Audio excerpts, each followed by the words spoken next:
தான் கழிப்பாங்க.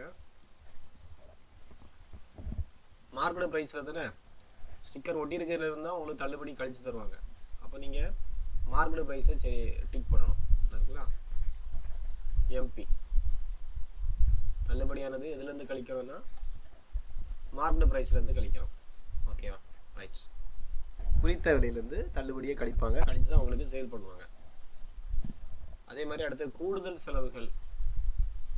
அதாவது நீங்கள் ஒரு வீட்டை வாங்கி பழுது பார்த்தீங்களா, அந்த ரேட்டு எது கூட ஆட் ஆகும்னு கேட்குறாங்க. கூடுதல் செலவுகள், அடிஷ்னல் சார்ஜஸ், அதாவது over head expenses is always included in எதில் காஸ்ட் ப்ரைஸில் ஆட் பண்ணுவாங்க. நம்ம நேற்றுக்கே பார்த்தோம், அந்த காஸ்ட் ப்ரைஸ் கூட ஆட் பண்ணுவாங்க. இப்போ லாபமும் இல்லை நஷ்டமும் இல்லைன்னா எந்த ரேஞ்சில் நீங்கள் சேல் பண்ணுவீங்க? எது ஈக்குவலாக இருக்கும், லாபமும் கிடையாது நஷ்டமும் கிடையாதுன்னு பார்த்தோம்ல. அதாவது நீங்கள் காஸ்ட் ப்ரைஸ் வாங்கி அப்படியே கொடுத்தீங்கன்னா ஃபர்ஸ்ட் ஆப்ஷன் வரும். அடுத்தது என்ன இருக்கு? தள்ளுபடி, டிஸ்கவுண்ட் ஈக்குவல் டு எதுலேருந்து எதை கழிப்பாங்க? குறித்த விலையிலேருந்து விற்பனை விலையை கழிச்சா அவங்களுக்கு எவ்வளோ தள்ளுபடி தந்திருக்காங்கன்னு கண்டுபிடிச்சிடலாம். ஓகேவா? ஸ்டிக்கரில் இருந்து ஸ்டிக்கர் ஒட்டியிருப்பாங்க. அப்புறம் இப்போ 150 ரூபாய்க்கு ஒட்டிட்டு 100 ரூபாய்க்கு தந்தாங்கன்னா என்ன செய்வீங்க? 150லேருந்து 100 கழிச்சா தான் உங்களுக்கு டிஸ்கவுண்ட் கண்டுபிடிக்க முடியும். குறித்த விலையிலிருந்து விற்பனை விலையை கழிச்சாச்சுன்னா உங்களுக்கு தள்ளுபடி எவ்வளோ ரூபா தந்தாங்கன்னு கண்டுபிடிச்சிடலாம். ஓகேவா?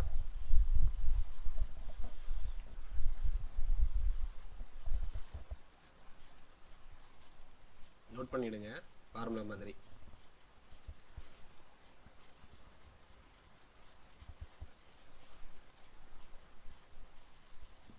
அடுத்த கணக்கு, ஒரு விற்பனையாளர் 3 பொருட்களை 325, 450, 510 என வாங்குகிறார். அவற்றை முறையே 350, 425, 525 என விற்பனை செய்கிறார். அவருடைய மொத்த லாபம் அல்லது நஷ்டம் காண்க. 15 rupees. 15 rupees. ஓகேவா? 15 ரூபாய். எப்படின்னா மொத்தத்தையும் இதை காஸ்ட் ப்ரைஸ் எவ்வளோத்தையும் ஆட் பண்ணிடுங்க, செல்லிங் ப்ரைஸ் எவ்வளோ ஆட் பண்ணிடுங்க. ரெண்டே டிஃப்ரென்ஸ் பண்ணிங்கன்னா ஆன்சர் கிடச்சிரும். 3 பொருட்களையும் ஆட் பண்ணிடுங்க.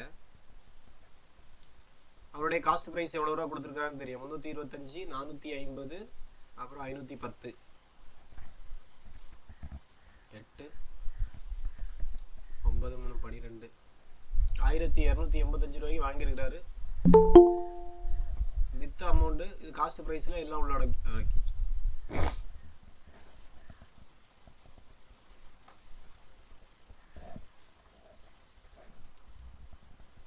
செல்லிங் இதெல்லாம் காஸ்ட் ப்ரைஸ் கீழே வரக்கூடியது.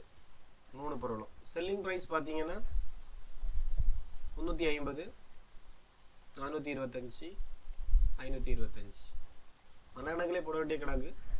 ப்ரொசீஜராக செஞ்சீங்கன்னா இந்த மாதிரி 5 5 10, 6 2 8 8 2 10, 8 4 4 8 8 5 13. இது வந்து செல்லிங் ப்ரைஸ், இது வந்து காஸ்ட் ப்ரைஸ். அப்போ செல்லிங் ப்ரைஸ் காஸ்ட் ப்ரைஸோட அதிகமாக இருக்குது, அதனால லாபம் தான். அந்த லாபத்தை கண்டுபிடிக்கிறதுக்கு 1300லேருந்து 1285 மைனஸ் பண்ணிங்கன்னா 15. லாபம் 15 ரூபாய்.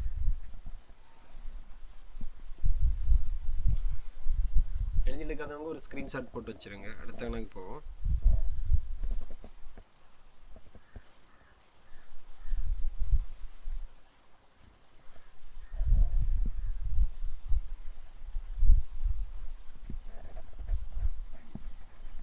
ஒரு விற்பனையாளர் 750க்கு ஒரு கால்குலேட்டர் வாங்கி அதனுள் 100 மதிப்புள்ள மின்கலம் பேட்டரி பொறுத்திருக்கிறார். அதன் வெளியுறைக்காக ஒரு பவுச் 50 ரூபாய்க்கு செலவு பண்ணியிருக்கிறார். அதை 850 ரூபாய்க்கு விற்பனை செய்ய முடிந்தது எனில் அவருடைய லாபம் அல்லது நஷ்டம். இது சும்மா மனக்கணக்கு தான். சொல்லுங்க பாப்போம்.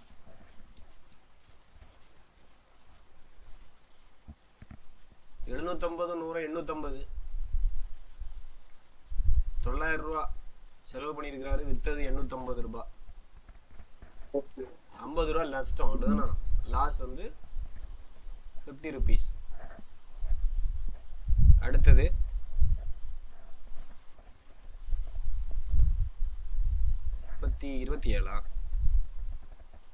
27வது கணக்கு பாருங்க. ஒரு 800 ரூபாய்க்கு 10 பாட்டில் தேன் வாங்கியிருக்கார். மொத்தம் டோட்டல் அமௌண்ட் 800 ரூபாய்.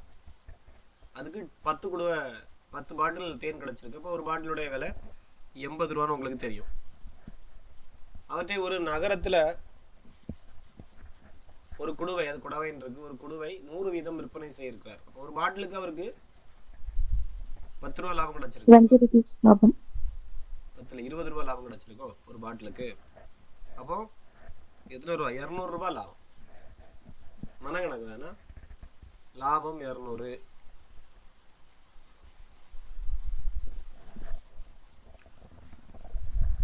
இப்போ 28வது கணக்கு. இது கொஞ்சம் நீங்க யோசிக்க வேண்டிய கணக்கு. கொஞ்சம் செஞ்சு பார்த்து சொல்லுங்க பாப்போம். ஒருவர் 400 மீட்டர் நீளமுள்ள துணியை, ஒரு பெரிய கடைக்காரன், ஷாப் ஓனர், ரோல் பண்ணி வச்சிருப்பாங்களா, 400 மீட்டர் நீளமுள்ள துணியை 60,000 ரூபாய்க்கு வாங்கிட்டு வரார். 1 மீட்டர் துணியை 400 வீதம் விற்பனை செய்தார். லாபம் கிடைக்குமா நஷ்டம் கிடைக்குமான்னு பார்க்கணும். அப்போ அதால் 1 மீட்டர் எவ்வளோ ரூபாய் வாங்கிட்டு வந்தாருன்னு ஃபர்ஸ்ட் பார்க்கணும்.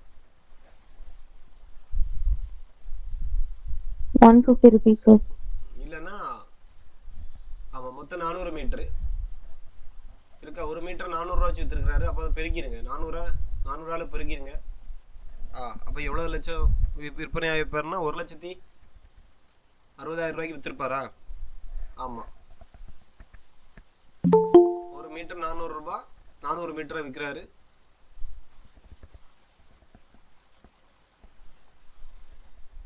ஒரு மீட்டர் 400 ரூபாய், 400 மீட்டருக்கு பார்க்கும்போது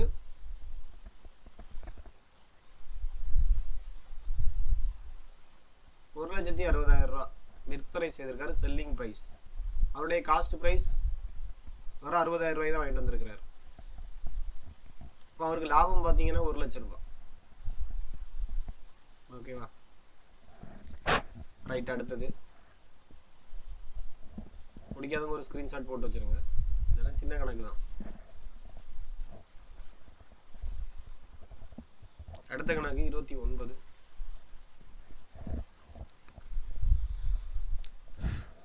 ஒரு வியாபாரி 1 டஜன் 20 வீதம் 2 டஜன் வாழைப்பழங்கள் வாங்கினார்.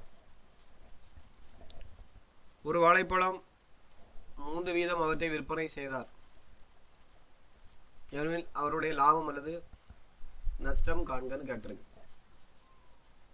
1 டஜன் 20 ரூபாய், 2 டஜன் வாங்கிட்டு வந்திருக்கிறாரு. அவருடைய காஸ்ட் பிரைஸ் 40.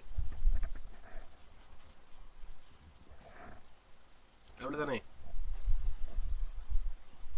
ஒரு வாழைப்பழத்தை 40 ரூபாய்க்கு எத்தனை பழம்னா 24 பழம்.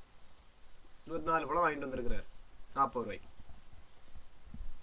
ஒரு பழத்தை 3 ரூபா வச்சு விற்பனை செய்திருக்கிறார்.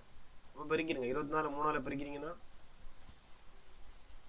72 ரூபாய்க்கு சேல் பண்ணியிருக்கிறார்.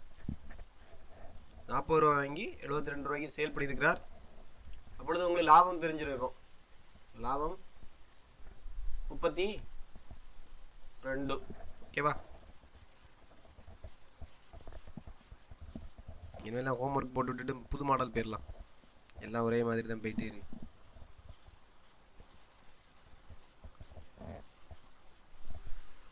அப்புறம் எந்த கணக்குலேருந்து போகலான்னா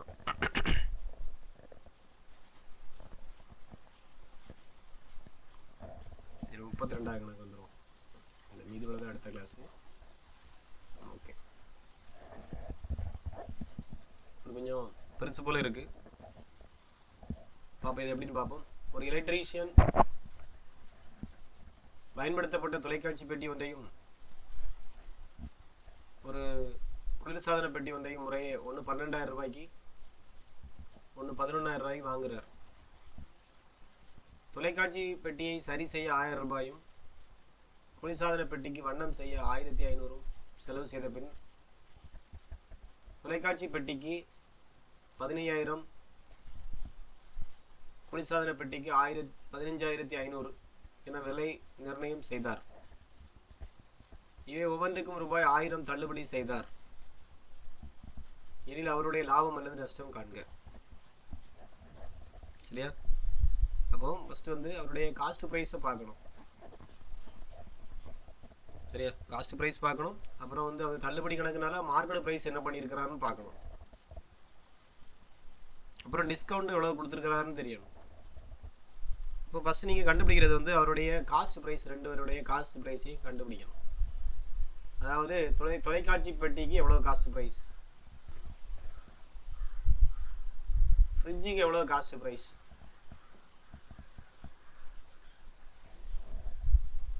ரெண்டையும் கண்டுபிடிச்சு வச்சுட்டு அப்புறம் அதுக்கு சேல் பண்ண ரேட்டு போட்டிருப்பாரு. என்ன போட்டிருக்காரு? மார்க்கெட் பிரைஸா? ஆமாம், விலை நிர்ணயம் வந்து மார்க்கெட் பிரைஸ் 15000, ஒன்றுக்கு 15500ன்னு மார்க்கெட் பிரைஸ் பண்ணியிருக்கிறார். அப்புறம் 1000 ரூபா ஒவ்வொரு பொருளையும் குறைக்கிறார். குறைச்சிட்டு பார்க்கும்போது செல்லிங் ப்ரைஸ் கிடைக்கும் உங்களுக்கு. சரியா? செல்லிங் ப்ரைஸ் கிடைக்கும், ஒவ்வொரு பொருளுடைய செல்லிங் ப்ரைஸும் கிடைக்கும். அப்போ செல்லிங் ப்ரைஸ் மொத்தம் உங்களுக்கு காஸ்ட் ப்ரைஸ் ரெண்டும் சேர்த்து எவ்வளோ ஆச்சு, மொத்தம் ரெண்டும் சேர்த்து செல்லிங் ப்ரைஸ் எவ்வளோ கொடுக்குறீங்க பார்த்தாச்சுன்னா அது லாபமாக நஷ்டமாங்கிறது உங்களுக்கு தெரிஞ்சிடும்.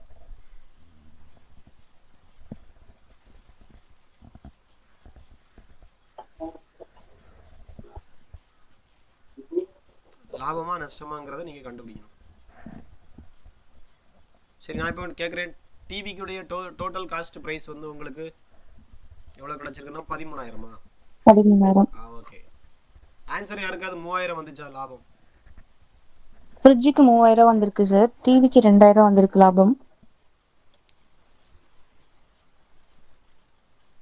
மொத்த லாபமே 3000 தானே இல்லையா? மொத்த லாபம் தானே கேட்டிருக்காங்க. மொத்தம் சரியா? மொத்த லாபம் கண்டுபிடிக்கணும் அல்லது மொத்த நஷ்டம் கண்டுபிடிக்கணும். அப்போ நீங்கள் கரெக்ட் தான் சார். மொத்தம் லாபம் வந்து 3000. ஓகேவா? ரெண்டும் சேர்த்து நீங்கள் சேல் பண்ணும்போது உங்களுக்கு லாபம் 3000 ரூபா கிடைக்கிற மாதிரி இருந்தால் ஓகே. இப்போ இது 13000 ரூபா காஸ்ட்டு, இதுக்கு காஸ்ட் ப்ரைஸு 12500. ஓகே சரி.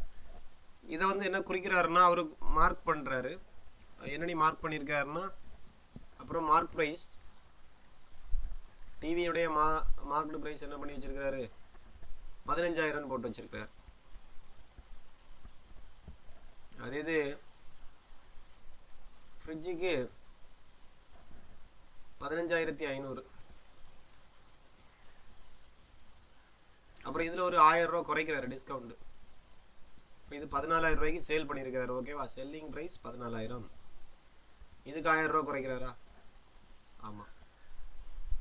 அப்போ இது 14500 ரூபாய்க்கு சேல் பண்ணுறாரு. அப்போ இந்த பொருளுக்கு நீங்கள் டிஃப்ரென்ஸ் பார்த்தா தெரிஞ்சிடும் எவ்வளோ கூட்டி விற்றுருக்கிறாருன்னா, டிவிக்கு செல்லிங் ப்ரைஸ் பார்க்கும்போது 1000 ரூபாய் லாபம், டிவியுடைய லாபம் 1000. அதே இது ஃப்ரிட்ஜுடைய லாபம் 2000, 12500 விற்றது கடைசியாக 14500. ஃப்ரிட்ஜுக்கு ஒரு 2000 ரூபா லாபம், டோட்டல் லாபம் 3000. ஓகேவா? நான் சும்மா படம் வரைஞ்ச மாதிரி செஞ்சுருப்பேன், நீங்கள் ஸ்டெப் வேணால் போட்டு செஞ்சுருங்க. ஓகேவா? டோட்டல் லாபம் 1000 + 2000 = 3000.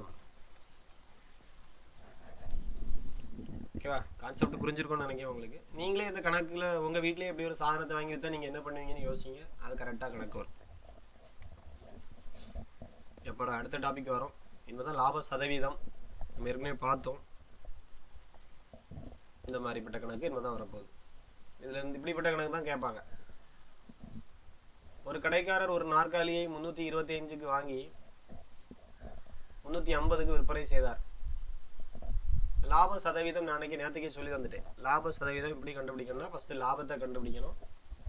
லாபத்தை மேலே போடணும், காஸ்ட் ப்ரைஸை கீழே வைக்கணும், இன்டு 100 போட்டால் லாப சதவீதம் கிடச்சிரும். ஓகேவா? அப்போ நீங்கள் ஃபஸ்ட்டு எதை ஃபைண்ட் அவுட் பண்ணணும்னா லாபம் கண்டுபிடிக்கணும். லாபம் செஞ்செல்லாம் பார்க்கண்டா 325 வாங்கி 350 விற்றா 25 ரூபா லாபம். அப்புறம் லைனில் லாப சதவீதம், கெயின் பர்சன்டேஜ். ஃபார்முலா வந்து லாபம் பை கெயின் பை அப்புறம் காஸ்ட் ப்ரைஸ் இன்டு 100, அடக்க விலை, கீழே அடக்க விலை. ஓகேவா? லாபம்ங்கிறது 25, காஸ்ட் ப்ரைஸுங்கிறது 325க்கு தானே வாங்கியிருந்தாரு, இன்டு 100. இதை கட் பண்ணணும். கட் பண்ணிவிட்டு சிம்பிளிஃபை பண்ணிங்கன்னா உங்களுக்கு மிக்சட் ஃப்ராக்ஷன் இல்லையா, என்ன ஆன்சர் வருது? இல்லை பாயிண்டில். சரியா? மிக்சட் ஃப்ராக்ஷனில் அல்லது பாயிண்டில், இங்கே பாயிண்டில் கொடுத்துருக்கு. கண்டுபிடிச்சு சொல்லுங்க பார்ப்போம். கட் பண்ணுங்க.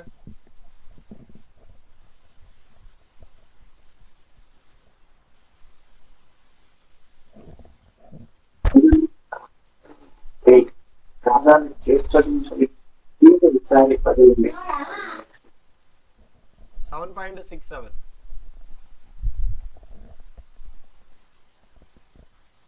ING 25, orange 30, ING 25, orange 5, 13. 100 13ஆல் டிவைட் பண்ணி போனீங்கன்னா 7.67% வரும். ஓகேவா? அடுத்த கணக்கு.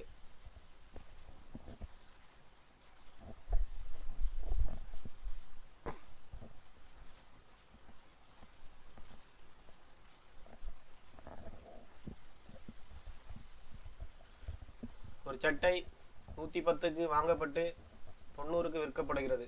நட்ட சதவீதம். சரியா? கண்டிப்பாக நஷ்டம் தான். நஷ்டம் எவ்வளவுன்னு பார்க்கணும். லாஸ் வந்து 20. இப்போ லாஸ் பர்சன்டேஜ் கேட்டிருக்கு.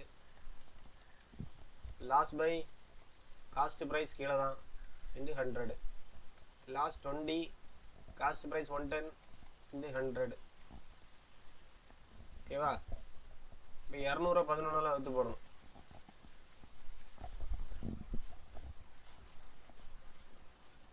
மிக்சர் ஃப்ராக்சரில் அதுக்கு வேல்யூ சொல்லுங்க பார்ப்போம். 200 11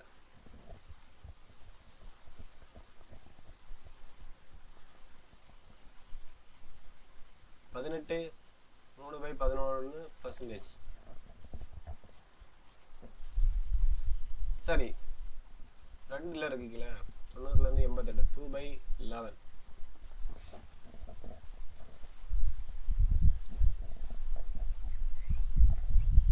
ஓகேவா?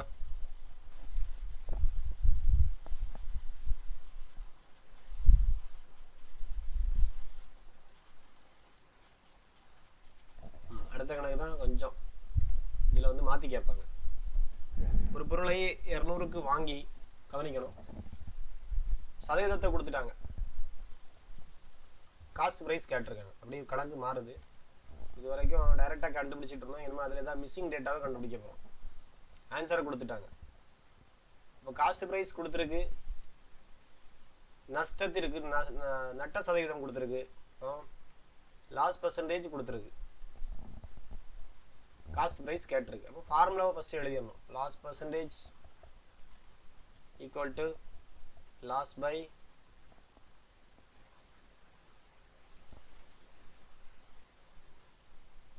Cost price.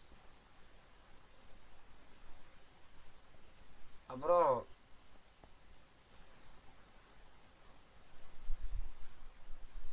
கொஸ்டினே வித்தியாசமாக இருந்திருக்கு. ஸோ இல்லை, தப்பு. ஒரு பொருளை 200க்கு வாங்கின்னு போட்டிருக்கா. ஆமாம், காஸ்ட் ப்ரைஸ் கொடுத்துருக்கப்ப என்ன கேட்டிருக்கு? செல்லிங் ப்ரைஸ் கேட்டிருக்கு. ஓகேவா? கொஸ்டின் வந்து மாற்றி எடுத்துக்கணும்னா கொஸ்டின் தப்பு.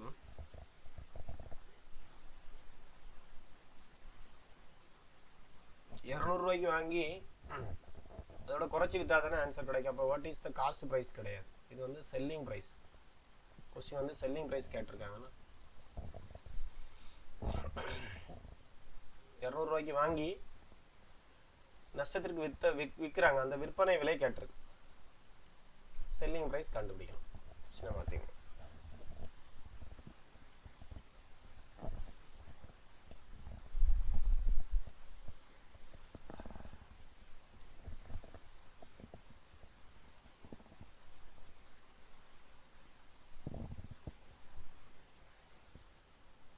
வேல்யூலாம் சப்ஸ்டிட் பண்ணீங்கன்னா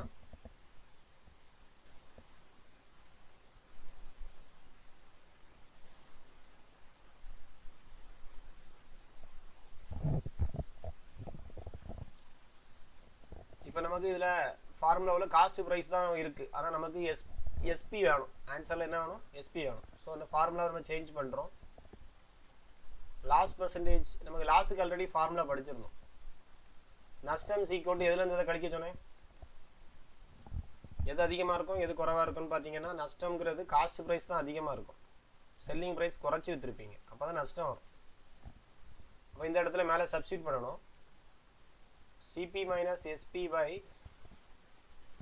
சிபி இன்டு 100. இப்போ நமக்கு தெரிஞ்ச வேல்யூலாம் சப்ஸ்டிட் பண்ணுறோம். லாஸ் பர்சன்டேஜ் 4% தானே? ஓகே. காஸ்ட் ப்ரைஸ் கொடுத்துருக்காங்க 200 மைனஸ் எஸ்பி கீழே 200 இன்ட்டு 100. ஓகேவா? இனிமேல் கிராஸ் பண்ணிட்டீங்கன்னா 8 200 மைனஸ் எஸ்பி. இந்த 200 எங்கே கொண்டு வந்தீங்கன்னா மைனஸ் 200 அங்கே மைனஸ் எஸ்பி இருக்குது. Minus 192 minus SP. Minus minus cancel. எஸ்பிங்கிறது செல்லிங் ப்ரைஸ் 192 கிடச்சிடும். ஓகேவா? இதில் சின்ன மாடிஃபிகேஷன் பண்ணி செய்ய வேண்டியது இருக்குது. ஏன்னா டைரெக்டாக வந்து அவன் லாஸ் பர்சன்டேஜும் ஒருவேளை லாஸும் கொடுத்து காஸ்ட் ப்ரைஸ் கேட்டால் நம்ம டைரெக்டாக ஃபார்முலாவில் காஸ்ட் ப்ரைஸ் கண்டுபிடிக்கலாம். இல்லைனா லாஸ் பர்சன்டேஜும் கொடுத்து காஸ்ட் ப்ரைஸும் கொடுத்துருந்தாங்கன்னா லாஸ் கேட்டிருந்தாங்கன்னா கண்டுபிடிச்சிடலாம். ஆனால் அவங்க வந்து இதில் இருக்கக்கூடிய டேட்டாவை கேட்கல, இதில் இல்லாத ஒரு டேட்டா செல்லிங் ப்ரைஸ் கேட்டிருக்காங்க. ஸோ அப்போ நம்ம ஃபார்முலாவை மாடிஃபிகேஷன் பண்ணுறோம். லாஸு நமக்கு ஃபார்முலா தெரியும், cost price minus selling price. அப்போ அதை கொண்டு அதில் சப்ஸ்டியூட் பண்ணிவிட்டு தெரிஞ்ச வேல்யூ சப்ஸ்டியூட் பண்ணுறோம், தெரியாத வேல்யூவை கண்டுபிடிக்கிறோம். அவ்வளோதான். இது கொஞ்சம் முக்கியமான ப்ராப்ளம். ஓகேவா? நோட் பண்ணிவிடுங்க.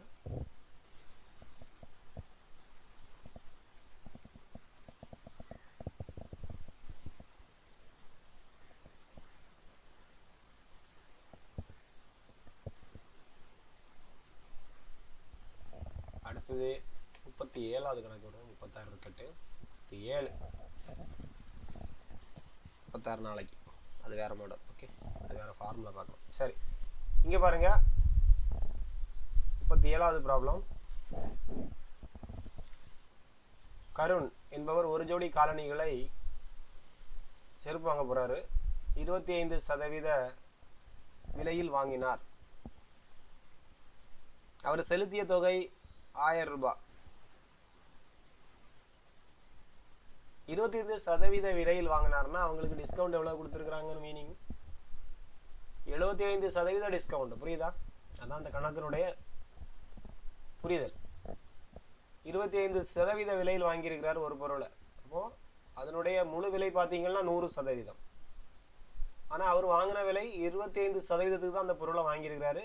மீதி 75% ஆஃபர்னு வச்சுக்கிடுங்க. அந்த 25%க்கான பொருளுக்கு அவர் செலுத்திய தொகைன்னு பார்த்தீங்கன்னா 1000 ரூபாய். சரியா? 1000 ரூபாய் வந்து செல்லிங் ப்ரைஸ் அவர் வாங்கினது. அங்கே வந்து கேட்டிருக்கிறது வந்து குறிக்கப்பட்ட விலையை கேட்டுக்கிறாங்க. மார்க்கெட் ப்ரைஸ் என்னன்னு கேட்டுக்கிறாங்க. ஓகேவா?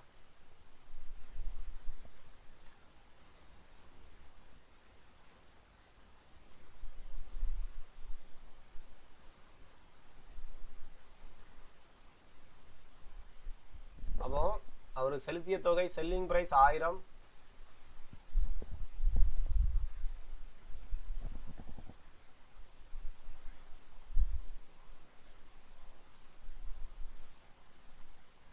அதில் கொஸ்டின்ஸில் ஒரு சின்ன தப்பு இருக்கு பாருங்க.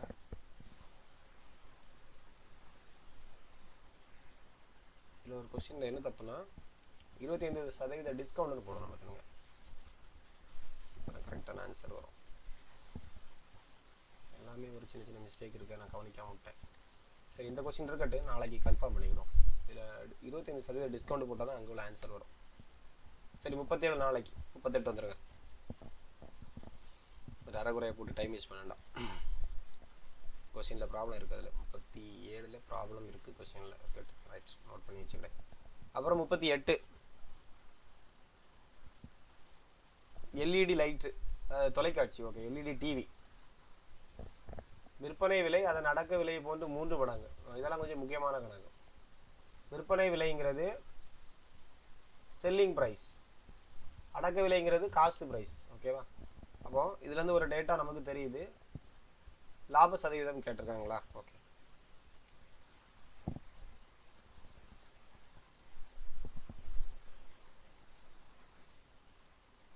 அடக்க விலையை போன்று இது ஒரு டேட்டா மிஸ்ஸிங் ஆயிருக்கு. ஓ, எல்லாமே டேட்டா மிஸ்ஸிங். இதில் போட்டுருக்கோம். இதில் வந்து 5/4 மடங்குன்னு போட்டுவிடுங்க.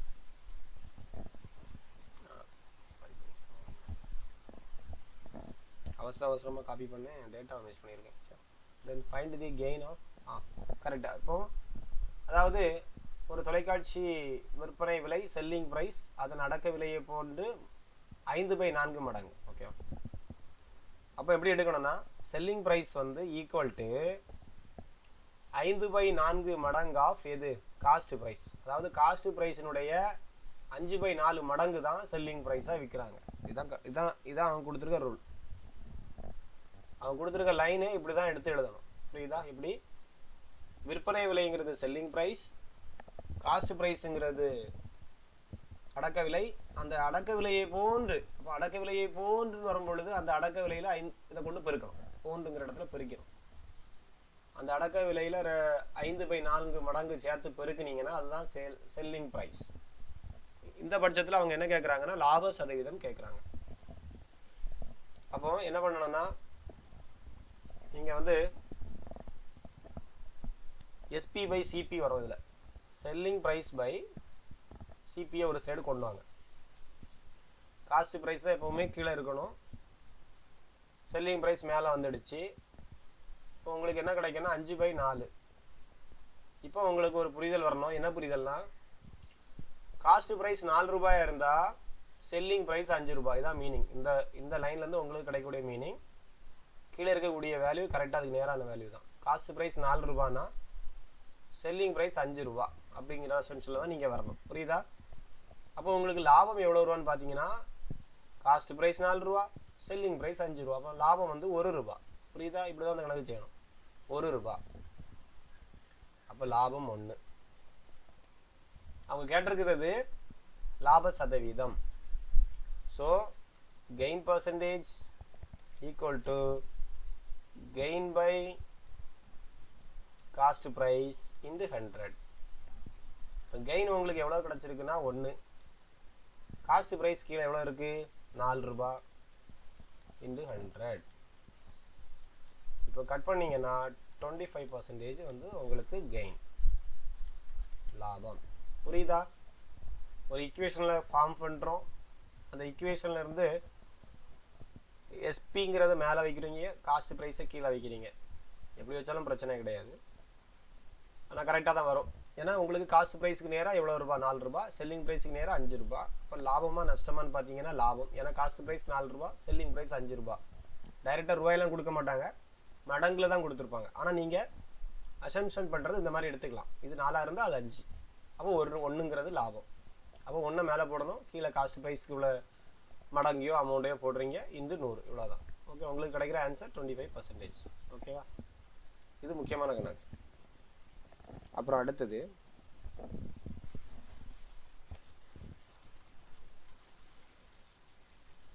இன்னைக்கு 40 ப்ராப்ளத்தோட நிறுத்திக்கலாம். ஏன்னா நாளையோட கிளாஸ் எப்போ முடிச்சுக்கலாம். நாளை கழிச்சு முடிச்சுட்டு ரீசனிங் பார்த்துக்கலாம். இல்லை கூட 2 கணக்கு போகும். டைம் 7:15 வரைக்கும் ஓட்டலாம். சரி, அடுத்து 39. ஒரு கடைக்காரர் ஒரு மிதிவண்டியை 4275க்கு சேல் பண்ணுறாரு. அவருக்கு 5% நஷ்டம் கிடச்சி போச்சு. ஓகேவா? லாபமும் இல்லை நஷ்டமும் இல்லைன்னா எத்தனை சதவீதத்துக்கு விற்றுருப்பாரு? 100% விற்றுருப்பாரு. ஓகேவா? இப்போ நஷ்டம்னா எவ்வளவு சதவீதத்துக்கு விற்றுருப்பாருன்னு பார்த்தீங்கன்னா 95% விற்றுருப்பார். 100 விட கம்மி ஆயிடுச்சு. புரியுதா? இதுதான் கணக்கு. நல்லா கவனிக்கணும். 5% லாபம்னு சொன்னாங்கன்னா 100 தாண்டி 5, 105% விற்றாதான் அந்த பொருள் லாபத்துக்கு போகும். லாபம் எவ்வளவு? சரியா? இந்த மாதிரி நீங்கள் எடுத்து செஞ்சால் தான் செய்ய முடியும். நல்லா ஞாபகம் வச்சுருங்க. காஸ்ட் ப்ரைஸுங்கிறது 100%, செல்லிங் ப்ரைஸ் லாபமாக இருந்தால் ப்ளஸில் எடுக்கணும், 100 தாண்டி எடுக்கணும். செல்லிங் ப்ரைஸ் நஷ்டத்துக்கு விற்கிறாங்கன்னா மைனஸ், அதுலேருந்து அந்த வேல்யூ குறைக்கணும் பர்சன்டேஜ். உதாரணத்துக்கு இந்த கணக்கே பார்ப்போம். இப்போ 4275ங்கிறது நமக்கு நஷ்டத்தில் எடுத்தீங்கன்னா இதை 95ன்னு எடுக்கணும். எப்படி எடுக்கணும்? 95ன்னு எடுக்கணும்.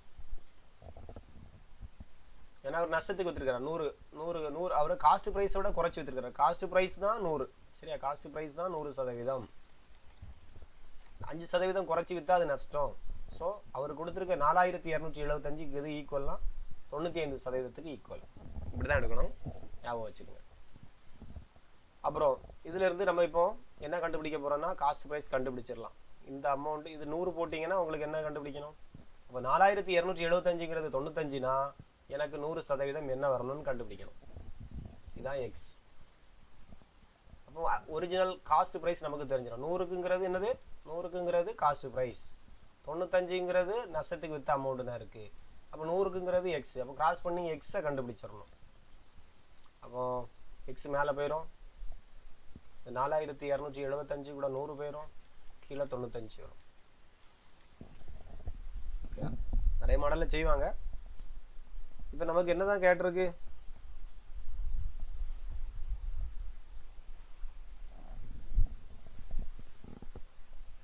இது காஸ்ட் ப்ரைஸ்.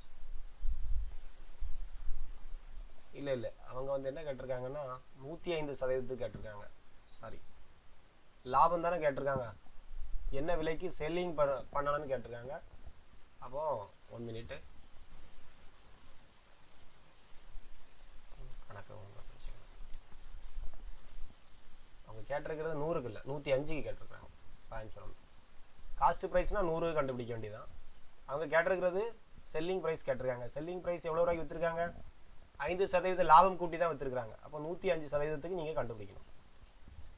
ஸோ அப்போ இங்கே 105 போட்டுட்டு இங்கே எக்ஸ் போட்டுடலாம், ஆன்சர் வந்துடும். ஓகேவா? இப்போ உங்களுக்கு செல்லிங் ப்ரைஸ், இந்த எக்ஸுங்கிறது எதை குறிக்கிறதுனா செல்லிங் ப்ரைஸ். அப்போ எக்ஸ் இஸ் ஈக்குவல் டு 4275 பெருக்கல் 105 கீழே 95. இதை கட் பண்ணி பாருங்கள் என்ன வருதுன்னு பார்த்து சொல்லுங்கள். நீங்கள் செய்யுங்க, இல்லைன்னா எல்லாரும் அப்படியே பார்த்துட்டே இருப்பீங்க. என்ன ஆன்சர் வருதுன்னு சொல்லுங்க பார்ப்போம்.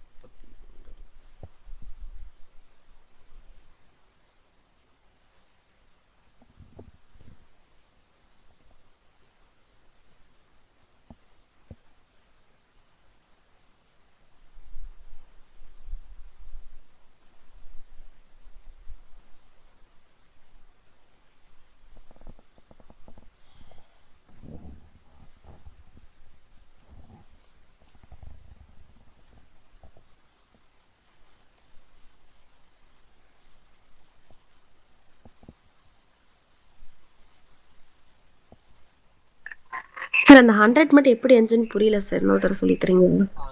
ஆக்சுவலாக நீங்கள் காஸ்ட் ப்ரைஸ், நீங்கள் ஒரு பொருளை, இப்போ ஒரு பொருளினுடைய விலை 100 ரூபான்னு வச்சுக்கோங்க,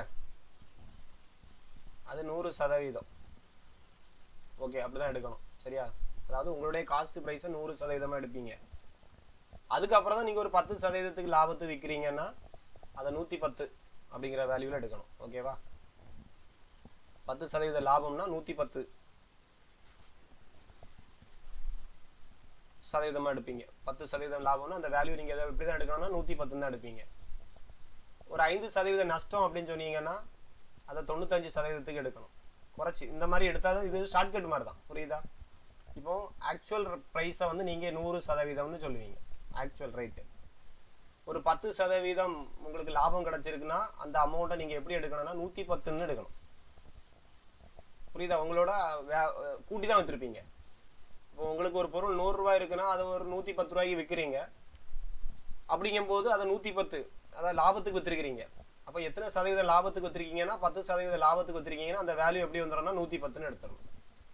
110%க்கு விற்றுருக்கிறீங்க, அந்த வேல்யூ 110.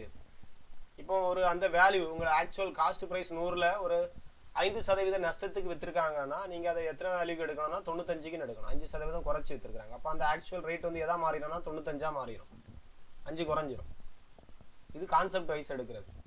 இப்போ இந்த கணக்கை பொறுத்த வரைக்கும் 4275ங்கிறது அவங்களுக்கு 5% நஷ்டம். அப்போ காஸ்ட் ப்ரைஸை விட எவ்வளோ குறைஞ்சிருக்குங்கிறது 5% குறைஞ்சிருக்கு. ஒரிஜினல் காஸ்ட் ப்ரைஸுங்கிறது 100%ன்னு சொல்லணும். அப்போ அதில் 5% நஷ்டங்கிறது கம்மியாக இருக்குது. காஸ்ட் ப்ரைஸை விடையும் கம்மியாக இருக்குது.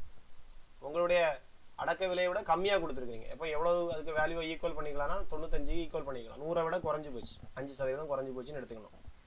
இப்போ லாபத்தை 5% கூட்டி, லாபம்ங்கிறது காஸ்ட் ப்ரைஸை விட 5% கூடுதல். உங்கள் 100ங்கிறத விட 105 அப்படி தான் லாபம் கிடைக்கும். அப்படி தான் 100 தாண்டி 5க்கு போனால் தான் 105ங்கிறது தான் லாபம். 5 ரூபா கூட்டி விற்றா தான் லாபம். அப்போ அந்த வேல்யூ நீங்கள் எப்படி எடுக்கணும்னா 105ன்னு எடுக்கணும். உங்கள் காஸ்ட் ப்ரைஸோட 5% கூடுதல் அப்படின்னு எடுத்தீங்கன்னா டேரெக்டாக ஆன்சர் வந்துடும். இல்லைனா இதை வேறு ப்ராசஸில் தான் செய்யணும், நிறைய டைம் எடுக்கும். ஒரு கணக்கில் உங்களுக்கு புரியாத மாதிரி இருக்கும், அடுத்த கணக்கில் புரிஞ்சிருவீங்க பாருங்க. புரியுது சார். இப்போ நம்ம வந்து காஸ்ட் பிரைஸ் அஸ்யூம் பண்ணிரணும் கரெக்ட்டா? காஸ்ட் பிரைஸை 100ன்னு எடுத்துக்கணும், அவ்வளவுதான். Okay okay sir. சரி சார். லாபம்னா கூட்டி எடுக்கணும், நஷ்டம்னா குறைச்சி எடுக்கணும், அவ்வளவுதான். இல்ல வேற ஓகே. இப்போ 4700 சம்திங் வந்துச்சா? 4725 சார். 4725.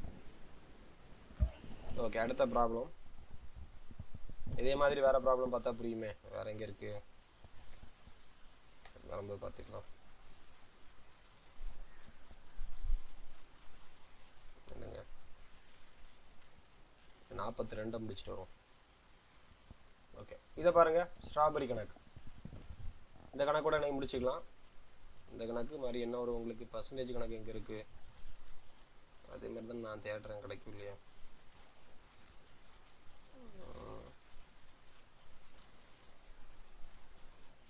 இது வேண்டாம், 49. இப்போ பார்த்த கணக்கு மாதிரியே உங்களுக்கு புரியுறதுக்காக 49 எங்கே இருக்கு? இப்போ பாருங்க, நம்ம இப்போ ஏற்கனவே பார்த்த அதே மாடல் தான். ஒரு பொருளை 820க்கு விற்பதனால் விற்கும் விலையில 10% நஷ்டம் ஏற்படுகிறது எனில் அந்த பொருளின் அடக்க விலை கேட்டிருக்கு. அடக்க விலைனா செல்லிங் பிரைஸ் கிடையாது, காஸ்ட் பிரைஸ். இப்போ நம்ம அசம்ப்ஷன் படி காஸ்ட் பிரைஸ்னா எவ்வளவு? 100% கண்டுபிடிக்கணும். நஷ்டம்னா 100 விட குறைச்சி எடுக்கணும். அப்போ இந்த கணக்கு எப்படி எடுக்கணும்னா 820 எப்படி எடுப்பீங்க? வித்தாச்சு, 820க்கு வித்தனால அவருக்கு நஷ்டம் ஆகி போச்சு, 10% நஷ்டம். அப்போ 820 எதுக்காகும்? 100க்கு ஆகுமா, 110க்கு ஆகுமா, 90க்கு ஆகுமா? 90ன்னு எடுக்கணும், ஏன்னா நஷ்டம் ஆகி போச்சு. 820 மீன்ஸ் நஷ்டப்பட்ட தொகை. எவ்வளவு நஷ்டப்பட்டிருக்காங்க? 10%. அப்போ 820 100ன்னு எடுக்கக்கூடாது, 100 விட குறைச்சி எடுத்துடணும், 90. 10% குறைஞ்சி போச்சு. ஆனால் அவங்க கேட்டிருக்கிறது செல்லிங் ப்ரைஸ் கேட்கல, காஸ்ட் ப்ரைஸ் கேட்டிருக்காங்க. அப்போ காஸ்ட் ப்ரைஸுங்கிறது எக்ஸு எடுத்துக்கிட்டிங்கன்னா காஸ்ட் ப்ரைஸ் பொதுவாக எத்தனைக்கு தான் எடுக்கணும்? Fixed value 100. ஓகேவா? இதை இப்போ நீங்கள் கட் பண்ணிட்டீங்கன்னா ஆன்சர் கிடச்சிடும், காஸ்ட் ப்ரைஸ் எவ்வளோ வருவாங்க. ஒருவேளை செல்லிங் ப்ரைஸ் கேட்டிருந்தாங்கன்னா எத்தனை சதவீதம்னு கொடுத்துருப்பாங்க, எத்தனை சதவீத லாபத்துடன் விற்றாங்கன்னு கேட்டிருப்பாங்க. போன கணக்கில் அப்படி கேட்டிருந்தாங்க. இந்த கணக்கில் ஒன்றுமே கேட்கல, அப்போ டைரெக்டாக காஸ்ட் ப்ரைஸ் மட்டும் தான் கேட்டுருக்காங்க. அப்போ நீங்களாக எடுத்துக்கிட வேண்டியதான். எவ்வளோ சதவீதம்? 100%. அப்போ 100ன்னு போட்டுடணும். இப்போ கிராஸ் பண்ணுங்க, ஆன்சர் கிடச்சிடும். சரியா? இப்படி இப்படி அடிச்சுக்கலாம், மேலேயும் இங்கேயும் அடிச்சுக்கலாம், ஆனால் கிராஸில் மட்டும் வெட்டக்கூடாது. ஓகேவா? இப்படி இப்படி வெட்டிக்கலாம். அப்புறம் இன்னும் கிராஸ் பண்ணி ஆன்சர் அடிச்சிருங்க. 820 பெருக்கல் 10 கீழே 9 பாயிண்ட்ல வருதா? ஆமா, பாயிண்ட் தானே? ஓகே. நான் 900 எவ்வளோ வருது? ஆமாம், 911 புள்ளி எவ்வளோ வரும்? சரியா? 911.11. சரி, ஓகே. இந்த மாதிரி போயிட்டே இருக்கும். ஓகேப்பா, இன்னைக்கு அப்போ மேக்ஸ் முடிச்சுக்கிறேன். மீதி நாளைக்கு. ஓகேவா? மேக்ஸ் முடிஞ்சு மற்ற என்ன ஒரு சப்ஜெக்ட் மட்டும் பார்த்துருவோம். என்னது பார்க்கலாம்? கரண்ட் சார் அந்த E20 இருக்குல சார், நீங்க மேல ஈக்குவேஷன் அத அப்படி காஸ் மல்டிபிள் பண்ணிக்கலாம்ல சார்? இப்போ 820 × 100 போட்டுட்டு 8 200 அந்த மாதிரி போட்டுக்கலாம்ல? அதுக்கு ஆன்சர் வருது. அதுக்கு எப்படி பண்ணலாம்? ஓகே, அப்ப மேக்ஸ் இப்போ நிறுத்திடுறேன்.